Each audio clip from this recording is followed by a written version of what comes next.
Bueno, el tema que vamos a tratar hoy es uno de los temas, digamos, más complejos de estas clases sobre Nietzsche.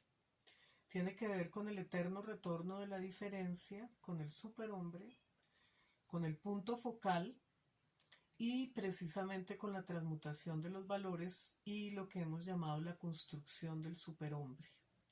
Entonces, vamos a empezar con una cita que yo les había prometido desde hace tiempos y que no la habíamos leído finalmente, sobre el eterno retorno. Es una cita de Nietzsche, en donde habla precisamente de lo que hablábamos de la cantidad y de la cualidad de fuerzas. Entonces les voy a leer esto.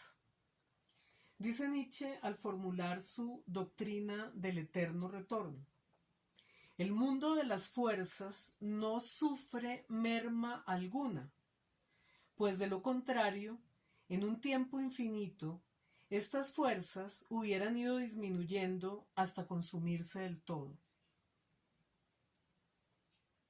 El mundo de las fuerzas no encuentra reposo alguno, pues de lo contrario éste ya se hubiese alcanzado y el reloj de la existencia se hubiera parado. Por consecuencia, el mundo de las fuerzas nunca está en equilibrio.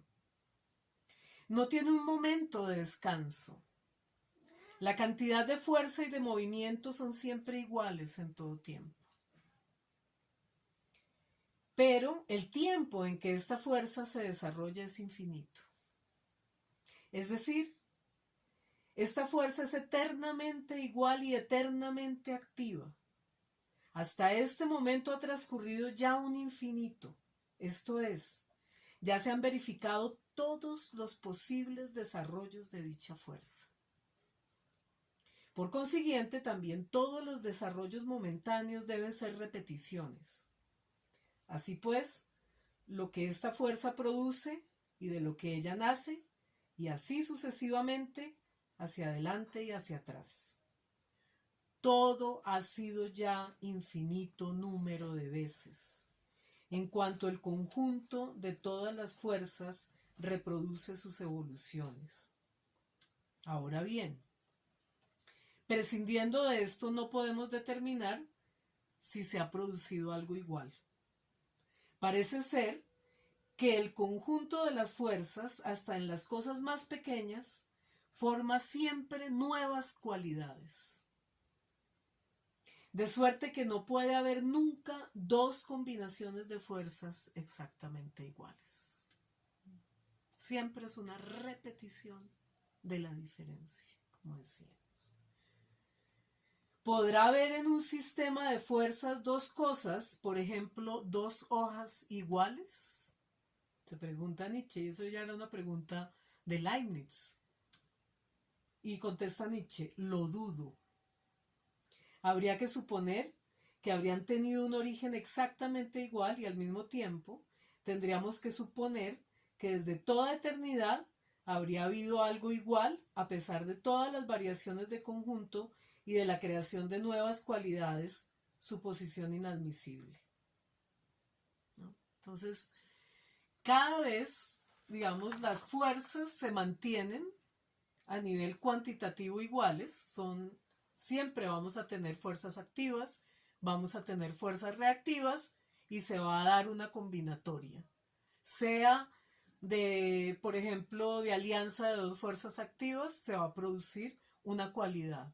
Si es alianza de una fuerza activa con una fuerza reactiva, se va a producir otro tipo de cualidad. Si es la unión de una fuerza reactiva con una fuerza pasiva, se va a producir otra cualidad. De tal manera que nunca va a haber dos fuerzas, dos combinatorias iguales. Entonces, cuando decimos retorno de lo mismo, no es lo que está planteando Nietzsche. Cuando decimos retorno de lo mismo, estamos hablando de los griegos, estamos hablando de esa idea de que, por ejemplo, el eterno retorno de las estaciones, que empiezan en primavera, se recorre todo verano, otoño, invierno, y vuelve la primavera. Entonces esto sería creyendo que siempre vuelve la misma primavera. Nietzsche diría no, no vuelve la misma primavera, siempre va a ser diferente, ¿no? Entonces, nosotros vamos a partir un poco de esta cita para ir entendiendo un poco todo ese proceso, digamos, de devenir de las fuerzas. Devenir, decíamos, reactivo de las fuerzas activas en un primer momento y en un segundo momento devenir activo de las fuerzas reactivas. Nosotros a lo largo de lo que hemos trabajado hasta ahora de Nietzsche, sobre todo hemos hecho alusión al devenir reactivo de las fuerzas activas, ¿sí? Pero precisamente para comprender el punto focal, para comprender la transmutación de los valores, para comprender cómo el nihilismo acabado implica precisamente la transmutación de los valores y el punto focal y la construcción del superhombre, ¿no? Entonces, aquí ya vamos, digamos, a hablar más de lo que tiene que ver con el devenir propiamente activo de las fuerzas reactivas, ¿sí? Que ya hemos visto cómo las fuerzas devienen reactivas, las fuerzas activas, por ejemplo, en la genealogía de la moral, nos muestra la primera parte de la genealogía de la moral, nos muestra en bueno y malo a estos hombres antiguos, ¿sí? Para los que lo bueno era lo que implicaba vida, fuerza, coraje, valentía, toda una serie de ese tipo de valores, mientras que lo malo era, por ejemplo, el holgazán, el cobarde, el que le da el miedoso, ¿no? El que realmente no enfrenta la vida. Pero Nietzsche nos va a decir que precisamente la decadencia, cuando se produce ese devenir reactivo de estas fuerzas, es cuando nos va a parecer que lo bueno es el que niega la vida y el malo es el que afirma la vida, ¿no? Por ejemplo, hablábamos de los animales, ¿no? En estas épocas antiguas se consideraba como un animal admirable, como un animal frente al cual uno buscaba de alguna manera identificarse o por lo menos, no sé, transformarse en él, en las épocas chamánicas, ¿no? Entonces, pues era el tigre, eran animales superpoderosos, ¿no? Que lo hacían sentir a uno incluso temor, ¿no? Era como decir la voz de Dios, ¿no? Como algo supremamente fuerte.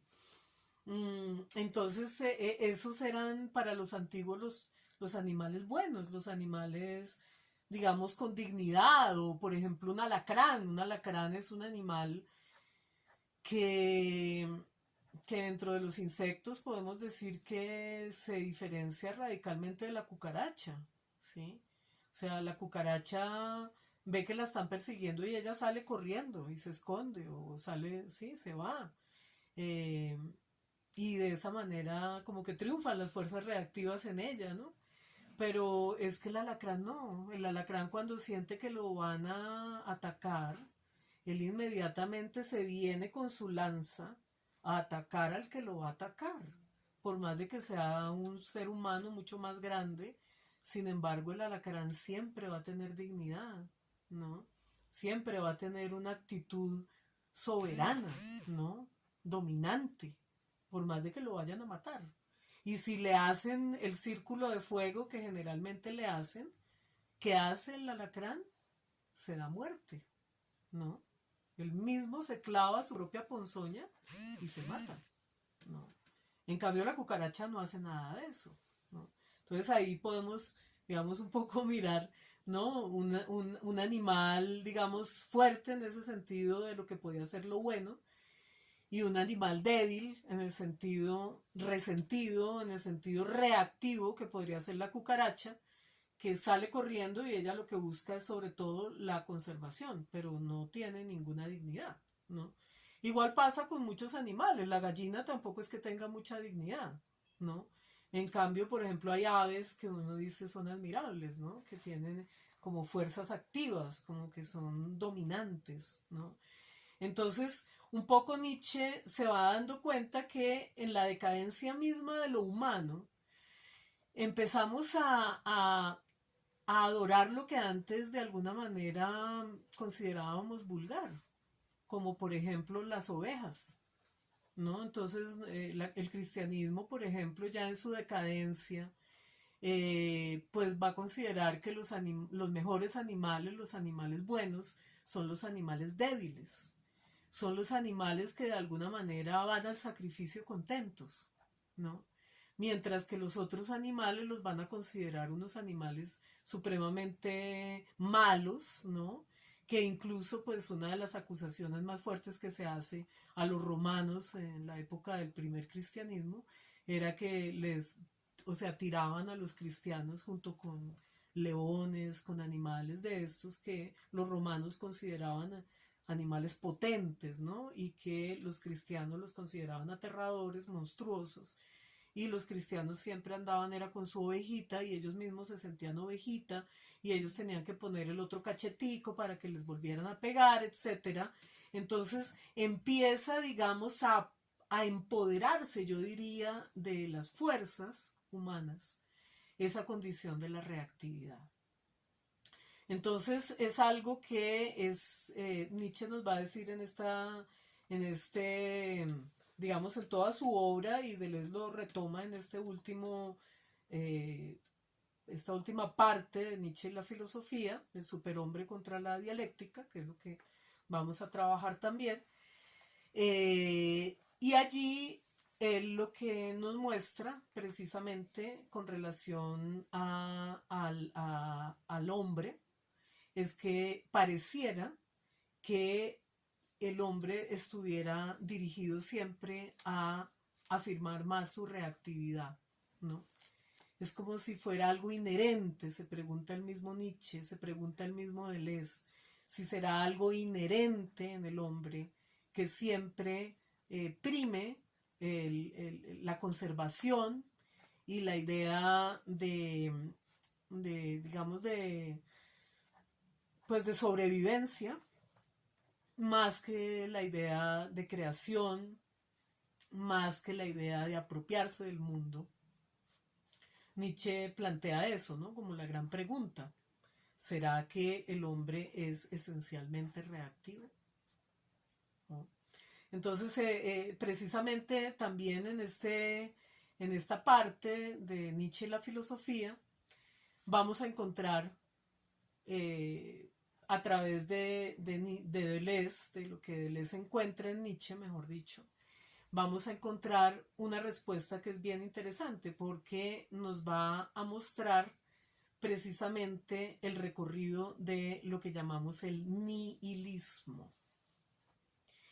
Y es que el nihilismo precisamente es todo ese proceder humano por lo cual termina entregándose completamente a la negatividad, a la reactividad y a la pasividad. Digamos que eso sería esencialmente humano. Y es por eso mismo que se da ese proceso de decadencia. Porque pareciera que nosotros tuviéramos en nosotros mismos como esa falla, ¿no? Que terminamos, digamos, mucho más adheridos a las fuerzas reactivas que a las fuerzas activas. Como que silenciamos permanentemente las fuerzas activas porque las fuerzas activas se vuelven peligrosas, monstruosas dentro del mismo proceso de decadencia que vamos viviendo. O sea, por ejemplo, cuando el cristiano ya considera que un tigre es malo y que en cambio una oveja es buena, ¿no? Entonces ya entramos en un problema de fuerzas, ¿no? Que las fuerzas que terminan siendo buenas son las fuerzas que luchan por la sobrevivencia, pero las fuerzas que terminan siendo malas son fuerzas que muchas veces van más allá de la sobrevivencia, ¿no? Y entonces nos parece que esas fuerzas son monstruosas, nos dan miedo esas fuerzas. Y eso pasa con la vida misma. O sea, entramos a un Transmilenio, por ejemplo, y hay unas viejitas y hay unas jóvenes, unas adolescentes que acaban de entrar al Transmilenio y se están riendo y están jugando y están tomándose el pelo y están, sí, en su normalidad. Y las ancianas las miran con resentimiento, con rabia. ¿Por qué? Porque se ríen, porque disfrutan del juego, porque saben jugar. Entonces, juego, risa, baile, vivir sabroso, todo es equivalente a lo malo, a lo monstruoso, ¿no? En cambio, hemos creado una moral de la sobrevivencia en que lo bueno pareciera que fuera trabajar, trabajar y trabajar.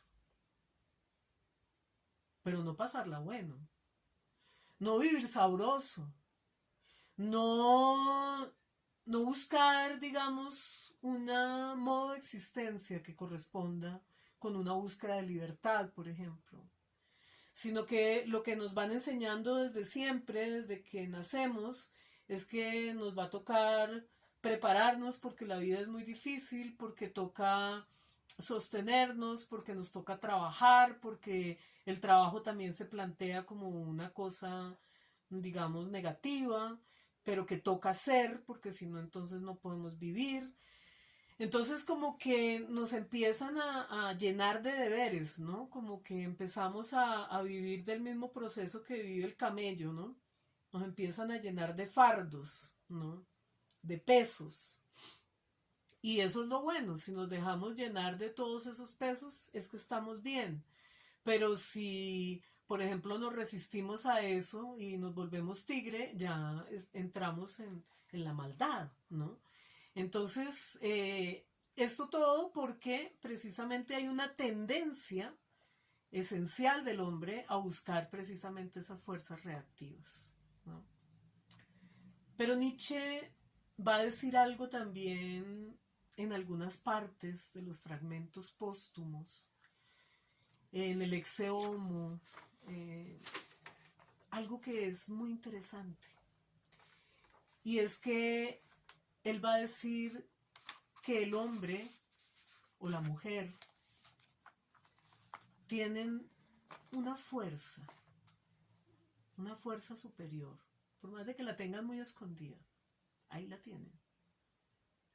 Y esa fuerza, si es despertada de manera conveniente, nos hace convertirnos en dioses por instantes.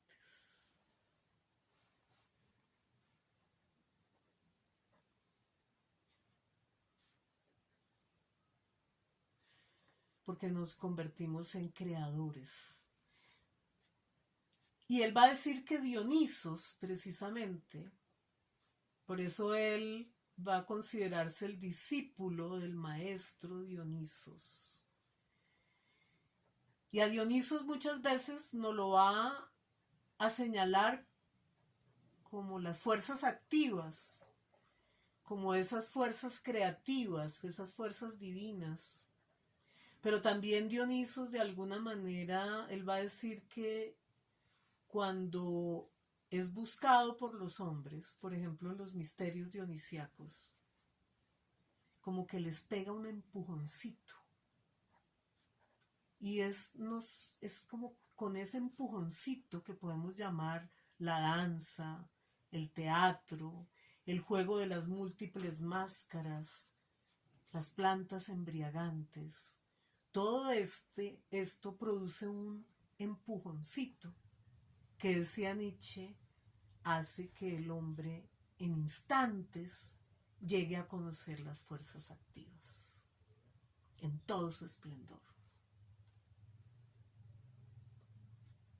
¿No? Entonces eso era lo que a él lo maravillaba de Dionisos, incluso de Apolo, ¿no? Que a través de los sueños, o a través de la embriaguez, o a través de la danza, pudiéramos llegar a ese instante puro en donde como que abandonamos esa esencia que nos lleva siempre a lo negativo y entramos en esa alegría de la vida, en ese uno primordial, y nos convertimos en dioses por instantes. Y nos volvemos creativos. ¿Sí? Entonces, es tal vez por esa certeza que tiene el mismo Nietzsche, que él ve que el proceso que el hombre vive es doble.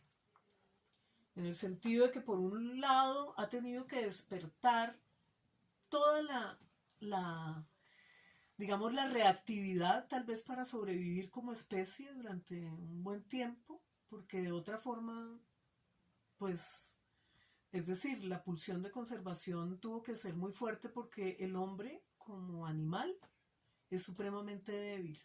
Y eso también lo va a decir Nietzsche. Porque no tenemos garras, porque no tenemos pelos, porque no tenemos veneno, porque no tenemos un montón de cosas con las que ni siquiera tenemos la velocidad de pronto de animales que tienen una velocidad tan tremenda que de esa manera pueden conservarse, pueden defenderse, ¿sí? Nosotros llegamos a este mundo muy desposeídos de muchas cosas y las fuimos perdiendo cada vez más. Por ejemplo, las pilosidades, por ejemplo, toda una serie de características que nos definían también como animales, las fuimos perdiendo. Entonces quedamos como en un vacío bastante fuerte, ¿no? Entonces, en ese sentido, es bien importante entender que ha habido como toda una importancia durante muchísimos siglos en haber despertado también esas fuerzas reactivas, esas fuerzas de conservación, porque fueron necesarias para crear las prótesis que fuimos capaces de crear como prolongaciones nuestras que hemos llamado cultura, ¿no? Entonces, pues esas fuerzas reactivas han tenido que irse fortaleciendo, ¿no? Y han pasado por muchos avatares, podemos decir. Pero lo importante es entender también que esa reactividad, cuando se vuelve algo ya permanente, cuando ya entramos solamente en esa condición de reactividad, cuando ya no podemos entrar en esas, ni siquiera en esos instantes de creatividad, en esos instantes de fuerzas activas, sino que cada vez vamos más es hacia la pasividad, ¿no? En esto que llamábamos el devenir reactivo de las fuerzas activas. Entonces va a suceder que llega un momento en que se va a imponer lo que vamos a llamar el nihilismo.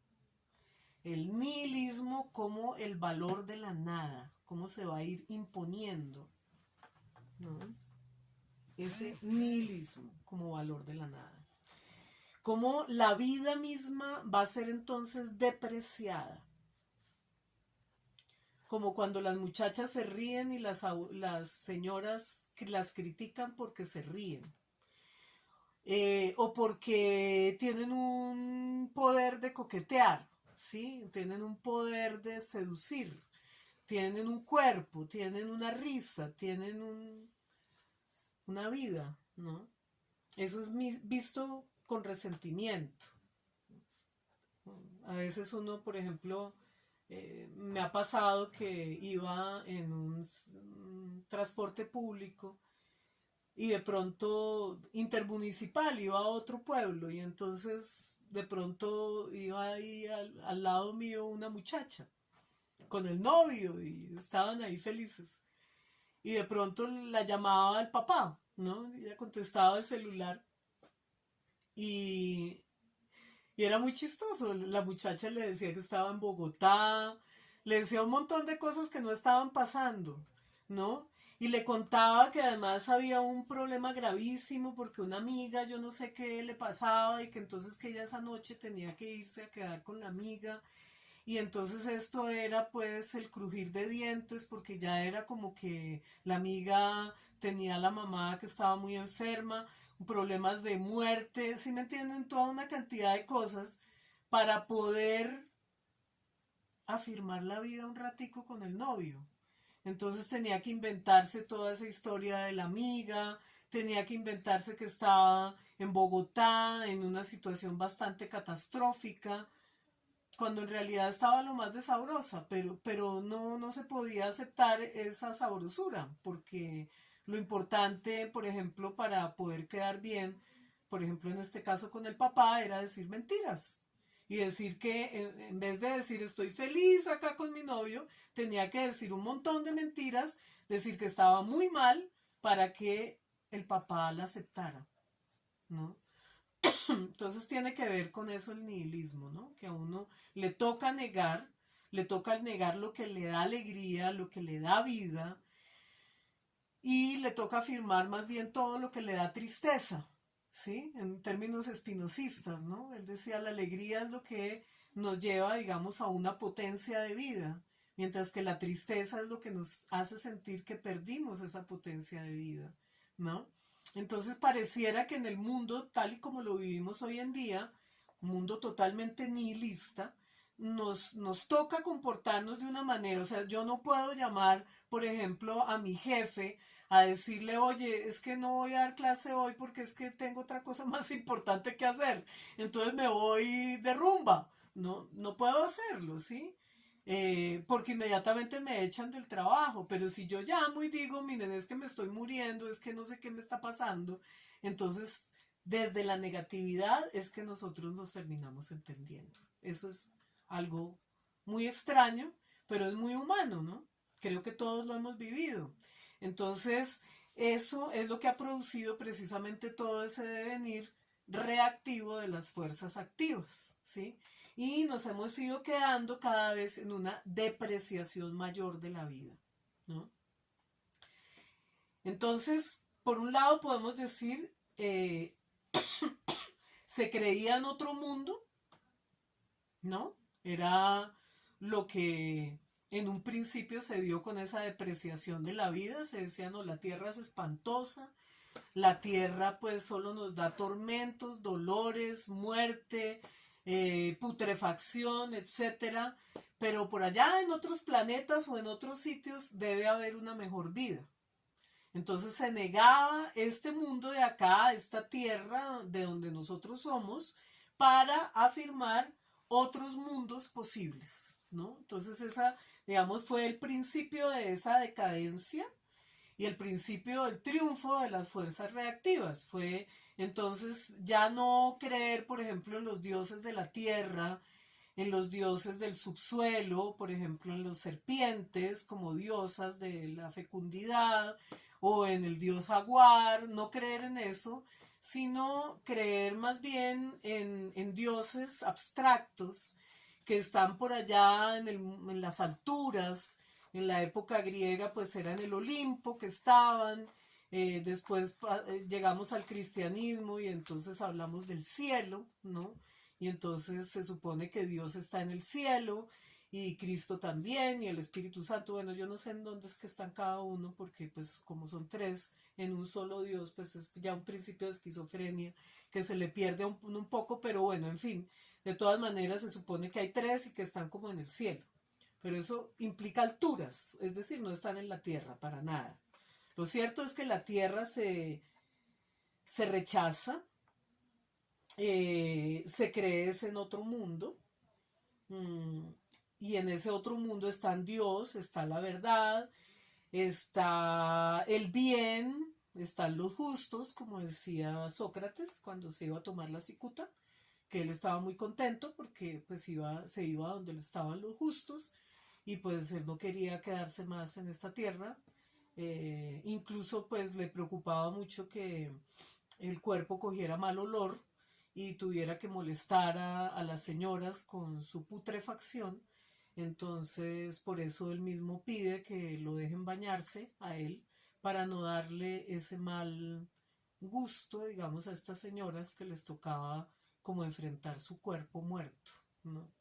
Entonces se niega este mundo, es lo que en un principio se plantea y se alababa el mundo celestial, ¿no? Pero digamos que con todo el devenir reactivo de las fuerzas, lo que se va dando es que no solo se niega este mundo, sino que ya cuando se dice Dios ha muerto, entonces no solamente se niega el mundo de la tierra, este mundo donde nosotros somos, sino que también se niegan los otros mundos, ¿sí? Esto ya diríamos que es cuando en ese devenir reactivo de las fuerzas, pues lo que se va dando cada vez más es una negación total de la vida, ¿no? Entonces no solo se niega este mundo, sino se niega cualquier otro mundo. Es una desvalorización total de la vida, en donde ya, digamos, en el mundo moderno, concretamente después de la muerte de Dios, podríamos decir siglo XIX, la época que le toca a Nietzsche vivir, el nihilista niega a Dios, pero también niega la tierra y niega todo lo que crece de vida en la tierra. Todo le parece un asco. Todo. ¿No? Entonces es un punto, digamos, que Nietzsche va a encontrar como el punto en donde ya no es cosa de hablar de hombres superiores, porque los hombres superiores, digamos, en ese proceso de decadencia, de todas maneras buscaban como algo superior. Por ejemplo, Sócrates decíamos que buscaba a los justos, ¿sí? Pero es que actualmente ya tampoco encontramos que más allá de esta tierra encontremos los justos. Además, ni siquiera nos interesa encontrar la justicia. Entonces, ¿no? Es, es, eh, es un mundo, digamos, más del último hombre que ya del hombre superior, ¿no? Dentro de todo eso, o sea, habíamos empezado como por el hombre superior, habíamos hablado de que el mismo Sócrates era un hombre superior, habíamos hablado de que Cristo también era un hombre superior, habíamos hablado de que Copérnico era un hombre superior, que un Che Guevara es un hombre superior, pero porque creen que hay algo más allá de ellos mismos y entregan su vida por ese valor. Por eso que frente a lo cual se sacrifican, ¿cierto? Entonces el uno se entrega la vida por la filosofía, el otro por la ciencia, el otro por la política, etcétera, ¿sí? Pero la idea es que de todas maneras hay algo del hombre superior, de ese hombre que entrega su propia vida con tal de que a otros hombres les quede una vida mejor. Es algo así, ¿no? Eso sería lo que caracterizaría a ese hombre superior. Pero ya lo que estamos hablando, cuando el nihilista ya llegó a una negación total, tanto de la vida en la tierra como de la vida en lo celeste y como la vida en cualquier parte, y lo que se entró es en un proceso, digamos, de consumo como el que vivimos hoy en día, de comodidad en las grandes ciudades, en donde lo que estamos buscando es eso, es como una vida cómoda, una vida sin esfuerzos, en donde no tengamos que luchar prácticamente por nada, ni por la verdad, ni por nada, ¿sí? Sino quedarnos como en esa condición, un poco lo hemos trabajado con El Mundo Feliz, por ejemplo, ese libro de Huxley, ¿no? Es como un poco eso, ¿no? Es como un último hombre que se prolonga y se prolonga y ya a nivel estatal se bendice que sea el único hombre posible, ¿no? Ese último hombre. Entonces, dentro de ese proceso, digamos, de devenir de las fuerzas reactivas, fuerzas activas devienen en reactivas, vamos a encontrar el nihilismo reactivo, el nihilismo negativo y el nihilismo pasivo. Son tres formas de nihilismo. El primer nihilismo sería el negativo, que es negar esta tierra para afirmar otros mundos posibles, ¿sí? El segundo es el ya completamente reactivo, es negar tanto este mundo como los otros mundos posibles. Y el tercero es la pasividad total. Es ya no buscar ningún otro mundo, ni este ni otro, sino más bien como tal vez lo que estamos viviendo en este momento, ¿no? Destruir lo que queda de este mundo. Por argumentos como que voy a tener más plata o que voy a tener más comodidades. Más o menos un 1% de la población mundial es la que posee, digamos, el dinero para seguir viviendo. Y el resto, pues es seguramente la población mundial que se quiere suprimir, ¿no? Para que ese 1% se quede con todo y no sé qué irán a hacer, pero porque igual también es tanta la pulsión de destrucción que se habla incluso de que hay que encontrar son otros planetas para irse a otra parte, porque igual, por más de que se queden con toda la Tierra, parece que no les va a ser suficiente, no sé qué es lo que les pasa. Pero sí, es como la instauración ya del último hombre, lo que nosotros estamos viviendo, ¿no? Y ahí surge un problema que Nietzsche va a decir que es supremamente delicado, que incluso aparece en el Zaratustra, que es el problema de la compasión. ¿Por qué? Porque precisamente frente a este último hombre en el que nosotros estamos, eh, es el momento en que nos estamos ya consolidando en el nihilismo pasivo, en el último de los nihilismos. ¿Sí? Y ese nihilismo pasivo exige otra cosa, algo muy importante, y es el gran hastío. O sea, que lleguemos a estar hastiados de ese nihilismo, que lleguemos a estar hastiados de la negación, de negar todo, de negar la vida, que llegue un momento, un punto en donde seamos capaces de negar todo aquello que niega la vida en nosotros. Y para eso no podemos tener compasión con el último hombre.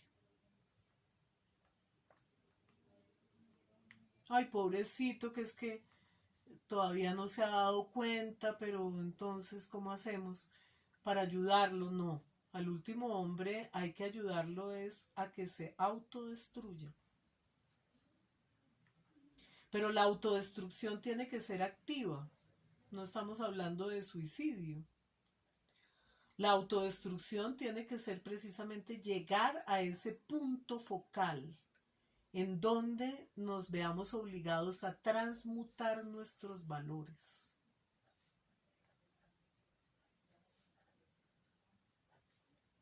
Y ahí, en ese instante, ya no vamos a querer lo negativo, ¿sí? Se va a negar la negación.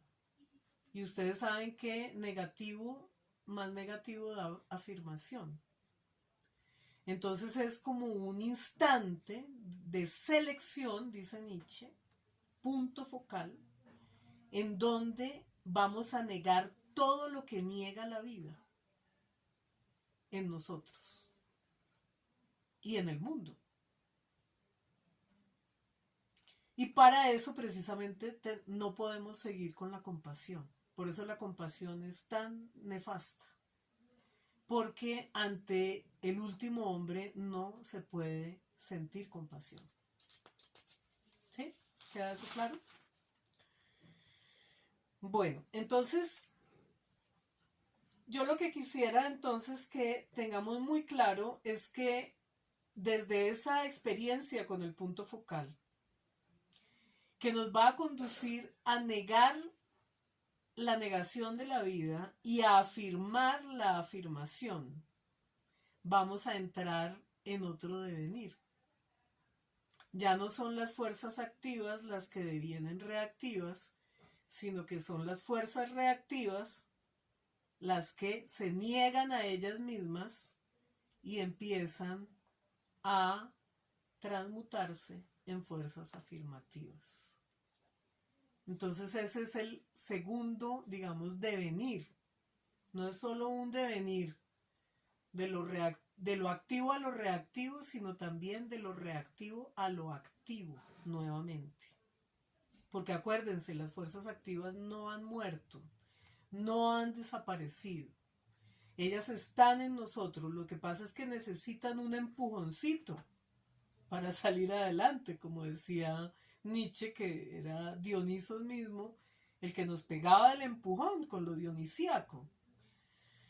Pero pues ya en esta condición, digamos, del último hombre que nosotros estamos viviendo, siglo XXI, pues lo que estamos viviendo precisamente es ya una necesidad de pegarnos el empujoncito de nosotros mismos, porque es que si no nos lo pegamos, terminamos con una destrucción total de la vida. O sea, o negamos la negación para afirmar la vida, o negamos la vida y ya nos sometemos a la destrucción de la especie. Teniendo en cuenta que ni siquiera tenemos por qué victimizarnos, porque nosotros fuimos los que produjimos nuestra propia destrucción. En otras épocas se decía que, por ejemplo, a los dinosaurios los mató un asteroide. No sabemos si es cierto o no, eso dicen. Pero digamos que en ese sentido los dinosaurios no serían culpables de lo que pasó. Pero es que la especie humana sí. Porque la especie humana se ha inventado todos los mecanismos para autodestruirse a ella misma. Y si ella no es lo suficientemente capaz de ser, digamos, de pasar por esa no compasión del último hombre y precipitar ese punto focal para que las fuerzas activas empiecen otra vez a apoderarse de nosotros y empecemos a inventarnos cómo hacer para conservar la vida ahí sí en el planeta. Y no conservarla en el sentido de que nosotros nos estamos conservando, no. Porque la vida es lo que están acabando, pero, o sea, especies enteras, kilómetros de bosques se están extinguiendo diariamente.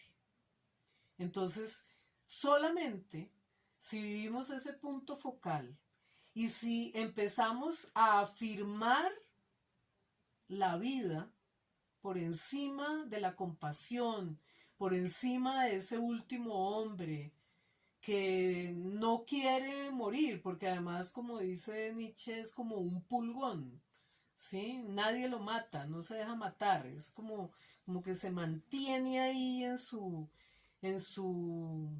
digamos, en su decadencia, ¿no?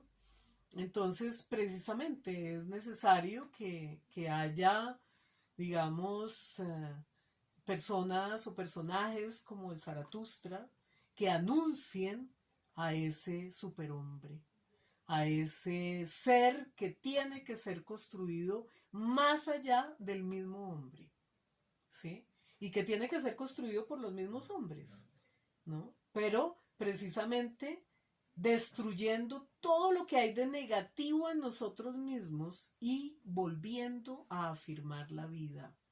Pero no porque me interese la vida para volverme rico o para qué sé yo, sino porque precisamente nos hicimos conscientes de que nos queda muy poco tiempo.